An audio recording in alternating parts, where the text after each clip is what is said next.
நீங்கள் அப்படி நான் சொல்லணும்னு விரும்புகிறீங்களா? இதெல்லாம் விலாவரியாக பேச வேண்டிய விஷயம்.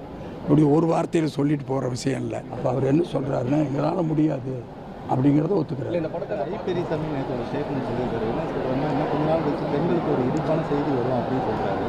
அதை ஏற்று அமைச்சரவையில் ஏதாவது மகளிர் உரிமை தொகை திட்டத்துக்கான தொகையை உயர்த்துவதற்கான அறிவிப்பு தான் முன்னோட்டமாக இருக்கும். அவர் ஒரு நல்ல விஷயம் சொல்லியிருக்காரு. என்னங்கிறத அவர் மூலியமாகவே கேட்குறது தான் நல்லது. இல்லை, அதாவது பெரும்பாலும் பெண்கள் இல்லை, அது இப்போ நான் சொல்ல முடியாதுல்ல. அவர் சொல்லியிருக்காரு வரும்ன்ட்டு. இப்போ நான் போய் சொன்னால் நல்லா இருக்காதுல்ல. மகளிர் உரிமை தொகை இல்லை, அது அவர் சொல்லுவார். அமைச்சரவையில் டிஸ்கஷன் பண்ண மேட்டர் இல்லை, அவர் சொல்லுவார். அதை வீட்டு வசதி வாரியத்தில் கையெழுப்படுத்தப்பட்ட நீங்கள் நீண்ட நாள் அளவு திருப்பி ஒப்படைக்கணும்னு சொல்லியிருந்தீங்க. அது நீதிமன்றத்தில் வழக்கினால நீங்கள் வாபஸ் வாங்கி கொடுத்துட்டாங்க எவிடன்ஸு, இன்னும் வழங்கப்படலைன்னு கேட்குறாங்க.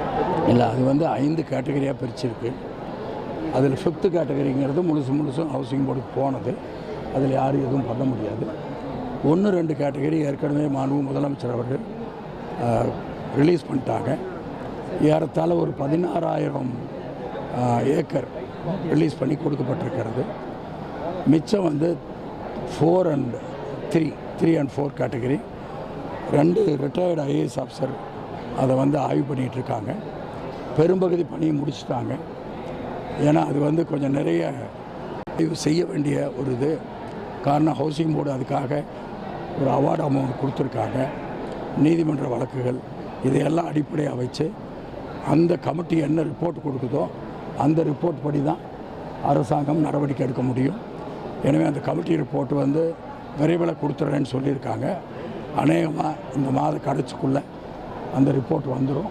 அதை பேஸ் பண்ணி அதில் நம்ம சிரமப்படுறவங்க கடன் வாங்கி இந்த மாதிரி ஹவுசிங் போர்டு இதுக்கு ஒரு நோட்டீஸ் கொடுத்துருக்குன்னே தெரியாமல் ஏமாந்து வாங்கியவங்க தான். அவங்களுக்கு தான் முதல்ல ஒரு ரிலீஃப் வரணும்னு நினச்சி பண்ணிகிட்ருக்கோம். அதனால் அந்த கமிட்டி அதை அநேகமாக இந்த மாத கடைசிக்குள்ளே பண்ணிவிடுவாங்கன்னு நம்புகிறோம். அந்த திமுக கூட்டணியில் இப்போ ராமதாஸும் அதே போல் ஜான் பாண்டியன் இடம்பெறுவான்னு சொல்லி அமைச்சர் ராஜகண்ணப்பன் சொல்லியிருக்காரு. அது ஏற்கனவே இருக்கக்கூடிய கட்சிகளுக்கு தொகுதி பங்கீடுங்கிறது ரொம்ப இழுபறியாக இருக்குது திமுக. அதெல்லாம் கட்சி தலைமை எல்லாமே கரெக்டாக பார்க்குங்க. அண்மையில் வெளியான பராசக்தி படத்தில் அண்ணாமலை பேசியிருக்காங்க. பராசக்தி படமே திமுகவை வீழ்த்தும் அப்படின்றாரு. காங்கிரஸ் கட்சி செய்த துரோகத்தை பராசக்தி வெளியிட்டது. அதனால உங்களுடைய கூட்டணி அப்போ அவர் என்ன சொல்கிறாருன்னா, எங்களால் முடியாது அப்படிங்கிறத ஒத்துக்கிறார். இந்த படத்தை பார்த்துட்டு ஒரு வாரத்தில் சிஎம்ஏ ரிவ்யூ பண்ணுவாருன்னு பராசக்தி படத்தை நீங்கள் பார்த்தீங்களா? நான் பார்க்கலைங்க.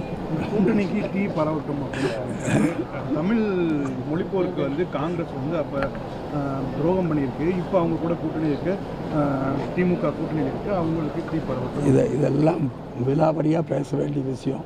இப்படி ஒரு வார்த்தையில் சொல்லிட்டு போகிற விஷயம் இல்லை.